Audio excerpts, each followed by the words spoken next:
Number 1. The on-call doctor was Dr. John Schneeberger. During examination, Dr. Schneeberger administered Candy an injection to calm her down, which caused her to lose almost all consciousness.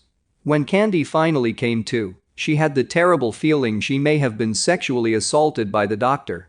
Candy, a single mother, accused the well-respected doctor in town of drugging and raping her. A rape kit found evidence of semen, and the blood test revealed the presence of the drug, Versed, a sedative with a strong amnesic effect. Dr. Schneeberger voluntarily provided a DNA blood sample to compare to Candy's rape kit test. His DNA was not a match. No one in Kipling believed Candy's story that she was raped by the doctor, especially now with the DNA evidence. A year later, in August 1993, the doctor agreed to a second DNA test. This time, the test would be monitored by the police. Once again, the doctor's DNA was not a match to the DNA found in Candy's rape kit. Still convinced she was raped, Candy hired a private investigator, Larry O'Brien, to break into Dr. Schneeberger's car. Inside the car, the private investigator collected hair samples and a tube of chapstick. Unfortunately, the hair didn't have its roots for DNA testing. However, the DNA on Dr. Schneeberger's chapstick was a perfect match to Candy's rape kit. How could this be? With the test results of the chapstick, Candy decided to go after the doctor in a civil trial. At the civil hearing, Dr. Schneeberger agreed to a third DNA test, once again, in front of the police. The lab technician asks for the doctor's finger to draw the blood. The doctor insists the blood come from his arm, not his finger. Skeptical, the technician begins taking blood from his arm, as requested. But she has trouble getting any blood to come out, even though his vein is enlarged. Even though the technician is suspicious of the doctor, there's nothing she can do about it. And just like before, the doctor's DNA didn't match Candy's rape kit. The doctor goes back to work and continues life as a husband and father. Until April 1997, when everything took a turn that no one could have seen coming. In April 1997, Dr. Schneeberger's 15-year-old stepdaughter comes forward to accuse him of coming into her room at night, injecting her with an unknown substance, and assaulting her. The doctor was immediately arrested by police and taken into custody. In custody, police not only obtained a blood sample from the doctor, they took saliva and hair. Unlike the last 3 times of testing Dr. Schneeberger's blood to the rape kit, this time, his DNA was a perfect match. But how could the doctor pass 3 separate blood tests over the last 5 years? At his trial, it was revealed that Dr. John Schneeberger implanted a 15 cm Penrose drain filled with another man's blood into his arm to trick the DNA test. He also used anticoagulants, or blood thinners, in order to circulate the other man's blood inside her arm. Dr. Schneeberger was found guilty of Candy's rape, even after all these years. He was sentenced to 6 years in prison, stripped of his Canadian citizenship, and was deported back to Zambia. Even though the doctor was able to trick the DNA test 3 separate times by using a pump that he implanted into his arm, the police were finally able to get the DNA sample they needed to prove his guilt. If it wasn't for his stepdaughter's decision to come forward with her story, Dr. Schneeberger may have gotten away with the perfect crime. Number 2. The first time I heard of Thomas D. Huskey was in a lecture by forensic anthropologist Bill Bass, founder of the anthropology research facility, Body Farm. He described his work on the decomposing female murder victims found east of Knoxville, Tennessee, in 1992. 4 turned up in close proximity, and Huskey confessed to the murders. He got a hung jury in 1999. I decided to check back on his current status, given the bizarre nature of the case and how it relied on a controversial psychological condition. In Death's Acre, Bass describes how he used anthropological and entomological analysis to estimate the post-mortem interval on these cases. The first found victim, Patricia Anderson, had been missing for a week. A hunter came across her bound and bruised body under a mattress on October 20 on the Dead End Road, Cahaba Lane. She'd been a sex worker, which led police to Huskey, a brutal John already known to police for bringing sex workers to this area. He'd been arrested for rape and attempted murder earlier that year but released when the victim did not show up to testify. The sex workers called Husky the Zoo Man for his habit of taking them behind the zoo, where he claimed he once had worked. He'd tie them up and beat them. Most steered clear of him. After Anderson was found, police scouting the area came across 2 more bodies. One was fresh, but one had decomposed, suggesting a serial killer dumping ground. Then skeletonized remains turned up in the same vicinity. A search of Husky's mobile home produced jewelry belonging to some of the victims. During one interrogation, Husky's voice and demeanor changed dramatically to one of anger and aggression. He indicated that he was now Kyle, another personality, and that he had committed the murders to hurt Tom. Soon came another voice, with a cultured British accent and unusual vocabulary, calling himself Philip Dax, who said he protected Tom from Kyle. When asked what his plea would be, Husky announced, "Not guilty." His lawyer, Herb Monsieur, quickly added, "Not guilty by reason of insanity." It took 6 years for the cases to get to trial. In the meantime, Husky was convicted in 1996 of a series of rapes and assaults, with no mention during that trial of having alter personalities. But the murder trial came with higher stakes, the death sentence. Monsieur and his partner, Gregory Isaacs, tried to have Husky's confession thrown out, offering a defense of multiple personality disorder, although by then this condition was called dissociative identity disorder. Monsieur said that a man with an IQ as low as Husky's would be unable to successfully fake 2 other personalities, especially a sophisticated Englishman. Kyle had confessed, not Tom, and this admission was no proof that Husky had done anything. Another alleged personality was Timmy, a timid gay man. Defense psychologist Diana McCoy testified that Husky did have the condition due to childhood trauma and molestation. Husky's wife affirmed that she'd noticed these alter personalities. Dr. Robert Sadoff, a forensic psychiatrist, said he'd been in Husky's presence when one of the personalities emerged via altered facial expressions and mannerisms, including shifting hands from right to left when he wrote. This was not the first time an accused serial killer had used the MPD excuse. One of the Hillside Stranglers, Kenneth Bianchi, had fooled several mental health experts when he confessed in 1979. Caught faking it, he gave up the ruse. Since then, others have tried it, but with a low rate of success. The hope when offering this defense is that courts will view the condition as a mental illness that mitigates the violence and lessens criminal responsibility. Some would say that even if Kyle had killed, the host body occupied by other innocent alters should not be incarcerated. The prosecution team led by Randy Nichols also hired experts, including Dr. Herbert Spiegel, an expert on hypnosis and famous for treating Shirley Mason, Sybil, whom he believed did not display genuine MPD. Spiegel stated that dissociative identity disorder is rare and suggested that Husky was highly imaginative and had created Kyle to manipulate the court. The prosecutor proposed that Husky had based Dax on a daytime soap opera, Days of Our Lives, and he'd gotten Kyle from the name of a road in his neighborhood. In addition, no one had corroborated Husky's alleged child abuse. An inmate revealed that Husky had read Sybil and said he was going to pretend to be crazy to avoid a death sentence. Husky's mother said she'd seen no evidence of any of the alleged alter personalities. The jury struggled. 5 jurors believed Husky was guilty and sane, while 4 opted for not guilty by reason of insanity. 3 couldn't reach a decision. Later, one of them said that had she heard about his prior convictions for rape and attempted murder, not admitted, her opinion would have changed.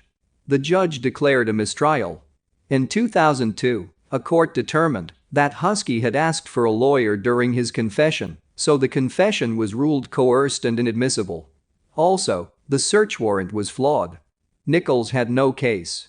In 2005, the murder charges were dropped. Due in part to a psychiatric condition over which mental health experts still disagree, the Zoo Man, serving sentences for the rapes, might be an unacknowledged serial killer who could one day be paroled. Nichols had claimed that Husky knew things only the killer would know, and after his arrest, no more bodies turned up in that area. Number 3. It was the first time in years that the 38-year-old identical twin brothers had seen each other. Their mother wept as she looked on. But this was no typical family reunion. Carl Smith was on the witness stand Thursday at the Leeton Criminal Court building, making an admission seemingly ripped from a made-for-TV movie. Smith confessed to a murder that his brother, Kevin Duggar, has been in custody for since 2003. "I'm here to confess to a crime I committed, that he was wrongly accused of," Smith testified moments after taking the witness stand. His mother, Judy Duggar, cried as she listened from the courtroom gallery, while his brother, sitting at a table with his lawyer, wiped tears from his eyes. But Cook County prosecutors questioned the stunning admission, telling a judge that Smith came forward only after an appeals court upheld his own conviction for attempted murder. He is serving a 99-year prison sentence for taking part in a home invasion, an armed robbery in which a 6-year-old boy was shot in the head in 2008. "He's got nothing to lose by taking the blame for his brother's murder rap," said Assistant State's Attorney Carol Regala. She also told Judge Vincent Goggin that Smith's confession didn't fit the independent eyewitness accounts of what happened. It is unclear when Goggin will decide if Duggar should be given a new trial. Duggar's lawyer, Karen Daniel, a Northwestern University Law School professor who directs its Center on Wrongful Convictions, said the evidence against Duggar was razor-thin. No confession or physical evidence, but the testimony of 2 eyewitnesses, including one who recanted at trial. The 2 brothers, who dressed alike until 8th grade and impersonated each other for years afterward, still looked identical Thursday with their shaved heads and close-cropped beards. Only their clashing prison clothes set them apart. Smith is doing his time at Menard Correctional Center, Duggar at Stateville Correctional Center. Growing up, the twins were closer than brothers. They were one person who shared socks, shoes and even sandwiches, according to their mother and Smith. Even their parents couldn't always tell the brothers apart, and on Thursday, Smith struggled to identify himself when shown a photo of the 2 of them. Their mother, whose maiden name Smith later adopted, spent much of the day in tears, happy to be in the same room as both of her sons for the first time in years, even if it was a courtroom. She doesn't drive and hasn't visited them in state prison. But she said she was hurt that prosecutors doubted her son's story, that he was the real killer. "He wouldn't lie about that," she said. Veteran lawyers at Cook County's main criminal courthouse could not recall another case quite like this one, a scenario some said seemed more out of a law school exercise. But Michael Winston was released from prison in 2012 after 6 years behind bars for a South Side murder after his older brother, Robert, who looked similar, confessed that he was the actual killer, said Winston's attorney, Jeffrey Erdanjian. And in New Mexico, shortly after Joseph Montoya was convicted of second-degree murder in 2000, his identical brother, Jeremy, came forward to claim he was the actual killer. But the trial judge and appeals courts rejected the claim, finding the twins had colluded, according to court records. In the slaying at issue in Thursday's hearing, a gunman dressed in black shot into a group of 3 people near Sheridan Road and Argyle Street in March 2003, killing Antwin Carter and wounding Ronnie Bolden. Bolden, who was shot 3 times, later identified the gunman as Twin, the street name used by Smith and Duggar, who frequently impersonated each other. "We was acting as one," testified Smith, who admitted he and his brother were gang members who dealt drugs. "Where I was, he was, acting like each other. He pretended to be me, and I pretended to be him." Smith told the judge he was stopped by police not long after the killing, but identified himself as his brother and was allowed to leave. At trial, Bolden admitted that he didn't identify Duggar as the gunman for more than a month after the shooting because he planned to settle the matter on the street, according to Duggar's petition for the post-conviction hearing. Bolden was a member of Black P. Stones, a gang then feuding with the Twins gang, the conservative Vice Lords. Bolden identified Duggar in a photo lineup that did not include Smith, according to the petition. The other eyewitness, Monique Boykins, who was 16 at the time of the shooting, recanted at trial and testified Bolden told her to identify Duggar as the gunman to police. A jury convicted Duggar of first-degree murder in 2005, and Judge Goggin sentenced him to 54 years in prison. Daniel maintains that Smith's confession is newly discovered evidence that Duggar's trial attorney could not have uncovered. Duggar had asked his brother if he had been the gunman before the trial, Smith testified Thursday, but he said he denied it at the time. Smith said he never told anyone he committed the homicide until he wrote his brother a letter 3 years ago. "I have to get it off my chest before it kills me," Smith wrote in tiny handwriting, to fit as much as he could on each page. "So I'll just come clean and pray you can forgive me.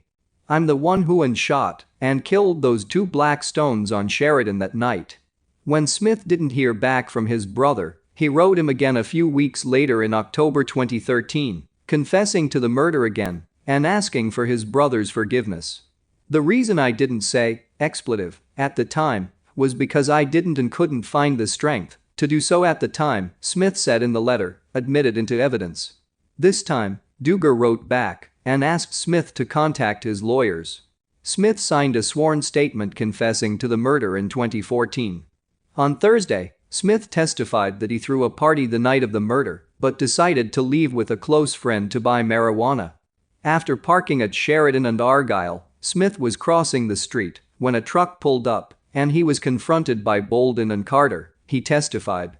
Smith said he opened fire with a .38 caliber handgun, saw Carter fall to the ground, and then pulled out his .32 caliber pistol and fired at Bolden as he backed up, Smith testified. He said he then ran back to the friend's car. "I took a deep breath and told him to just drive and go to the liquor store," Smith said. They then returned to the party, where Smith changed clothes and later went clubbing with his brother, he said. After his brother's arrest, Smith said he didn't come forward because he thought his brother would be cleared of the killing. He even sat in on at least one day of the trial, taking a seat in the back of the courtroom. "I didn't have the strength to come forward," Smith said. "I thought it was the job of the police to catch me." He testified he found God in prison and realized he needed to set his past wrongs right. But prosecutors questioned his sincerity. Police repeatedly asked Smith to come in for questioning, but he never did, they said. "You never gave witnesses in this case the chance to see you together, to pick out the right one, correct?" Regala asked. "Correct," Smith replied. The twins' father, Isaiah Duger, 68, died last month from a heart attack, an ending their mother said was quickened by the pain of seeing both their sons behind bars for violent crimes. The couple also had 2 daughters. "I hope Kevin will get out. I hope he change his whole life around," said the mother, crying in the courthouse lobby. "He got to." Number 4. Less than a year after her 15-year-old cousin vanished, Delphine Nichol, 16, was last seen hitchhiking from this isolated northern Canadian town on a spring morning in 1990. Ramona Wilson, 16, a member of her high school baseball team, left home one Saturday night in June 1994 to attend a dance a few towns away. She never arrived. Her remains were found 10 months later near the local airport. Tamara Chipman, 22, disappeared in 2005, leaving behind a toddler. "She's still missing," Gladys Radek, her aunt, said. "It'll be 11 years in September." Dozens of Canadian women and girls, most of them Indigenous, have disappeared or been murdered near Highway 16, a remote ribbon of asphalt that bisects British Columbia and snakes past thick forests, logging towns and impoverished Indian reserves on its way to the Pacific Ocean. So many women and girls have vanished or turned up dead along one stretch of the road that residents call it the Highway of Tears. A special unit formed by the Royal Canadian Mounted Police officially linked 18 such cases from 1969 to 2006 to this part of the highway and 2 connecting arteries. More women have vanished since then, and community activists and relatives of the missing say they believe the total is closer to 50. Almost all the cases remain unsolved. The Highway of Tears and the disappearances of the Indigenous women have become a political scandal in British Columbia. But those cases are just a small fraction of the number who have been murdered or disappeared nationwide. The Royal Canadian Mounted Police have officially counted about 1,200 cases over the past 3 decades, but research by the Native Women's Association of Canada suggests the total number could be as high as 4,000. In December, after years of refusal by his Conservative predecessor, Prime Minister Justin Trudeau announced a long-awaited national inquiry into the disappearances and murders of Indigenous women. The inquiry, set to cost 40 million Canadian dollars, $31 million, is part of Mr. Trudeau's promise of a total renewal of Canada's relationship with its Indigenous citizens, and it comes at a critical time. Aboriginal women and girls make up about 4% of the total female population of Canada, but 16% of all female homicides, according to government statistics. Carolyn Bennett, the Minister of Indigenous and Northern Affairs, has spent months traveling across the country to consult with Indigenous communities. During her meetings, families and survivors have complained of racism and sexism by the police, who, she said, treated the deaths of Indigenous women as inevitable, as if their lives mattered less. What's clear is the uneven application of justice, Ms. Bennett said. One reason to doubt the estimate by the Royal Canadian Mounted Police, she said, is that the police often immediately deemed the women's deaths to be suicides, drug overdoses or accidents, over the protests of relatives who suspected foul play. There was no investigation, she said, citing one recent case. The file folder's empty. A United Nations report last year described measures by the previous government to protect Aboriginal women from harm as inadequate and said that the lack of an inquiry into the murders and disappearances constituted grave violations of the women's human rights. Failures by law enforcement, it added, had resulted in impunity. Ms. Radek, a co-founder of TEARS for Justice, an advocacy organization, said, "When it comes to the missing, racism runs deep." The federal government has allocated 8.4 billion Canadian dollars, $6.4 billion, over 5 years to 8 Indigenous communities, which have disproportionately high levels of poverty, incarceration, alcoholism and substance abuse, and often lack basic necessities like safe drinking water. Ms. Bennett said the breakdown in Aboriginal communities was the product of generations of socio-economic marginalization and trauma tied to government policies. Particularly damaging was a state-financed, church-run boarding school system for Aboriginal children who were forcibly taken from their families by officers of the Royal Canadian Mounted Police. Many of the 150,000 children who were sent to residential schools over a century became victims of physical and sexual abuse. The program was fully shut down in the mid-1990s. Covering 450 miles between the city of Prince George and the Pacific port of Prince Rupert, the Highway of Tears is both a microcosm of Canada's painful Indigenous legacy and a serious test for Mr. Trudeau as he tries to repair the country's relationship with Aboriginal people. On a recent journey along Highway 16, scenes of stunning wilderness were flecked by Indigenous communities reeling from economic decay and the anguished memories of missing and murdered women. A few miles outside Prince George, the highway plunges into thick forests veined with logging roads and the occasional moose crossing sign. "Girls don't hitchhike on the Highway of Tears," reads a large yellow billboard alongside the road farther north. "Killer on the loose." As a bald eagle soared overhead, Brenda Wilson, 49, the Highway of Tears coordinator for Carrier Sakani Family Services and the sister of one of the victims, gestured to the wall of evergreens that flanked the road. "The trees are really dense here, so if you're looking for someone, it's pretty hard to find them," she said, listing the names of several women who are still missing. The provincial government announced plans in December to improve safety along Highway 16, including funds for traffic cameras and vehicles for Indigenous communities. But little has changed on the road, which lacks lighting or any public transportation other than infrequent Greyhound bus service that does not reach remote communities. The perils do not stop desperate people from thumbing rides in a region where public transportation is practically non-existent. Just outside the village of Burns Lake, Drusilla Joseph, 25, an unemployed Aboriginal woman, eagerly climbed into the back of a passing car along with her boyfriend, Corey Coombs. "Friends will drive me when I really need a ride, but other than that, we just hitchhike," she told the driver. The couple gets by on his disability payments and on donated food from food banks. Neither has a cell phone. When hitchhiking, Mr. Coombs says he protects himself by carrying a club or a screwdriver. British Columbia is infamous for serial killers and criminals who often targeted Aboriginal women. In 2007, Robert William Picton, a pig farmer, was convicted of killing 6 women, though the DNA or remains of 33 women were discovered on his land. Many of them were Aboriginal. One of Canada's youngest serial killers, Cody Legibakov, was 24 when he was convicted in 2014 of killing 4 women near the Highway of Tears. David Ramsey, a former Prince George Provincial Court judge and convicted pedophile, was imprisoned in 2004 for sexually and physically assaulting Indigenous girls as young as 12. Anguished family members said they received little help from the authorities, a sharp contrast to the cases of missing white women. After Ms. Chipman vanished in 2005, her aunt, Ms. Radek, said the police objected to the family putting up its own missing posters. "They knew we were searching day and night, and they did nothing to help us," she said.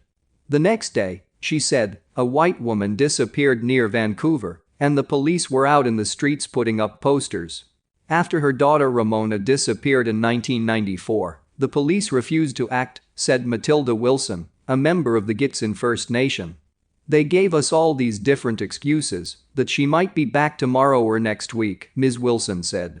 "There was no hurry or alarm about it, so we started looking ourselves."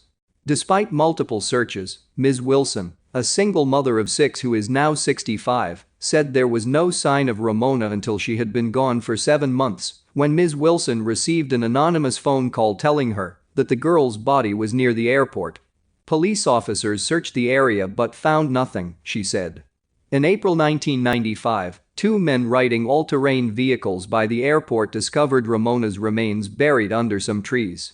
Plastic flowers and a glass cross now decorate her grave in a Smithers cemetery, a few blocks from Ms. Wilson's tidy trailer park home.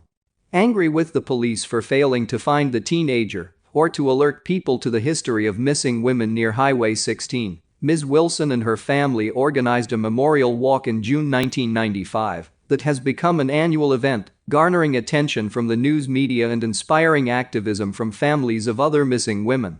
"We want closure, and we are not going to give up," Ms. Wilson said as she swept leaves from her daughter's gravestone.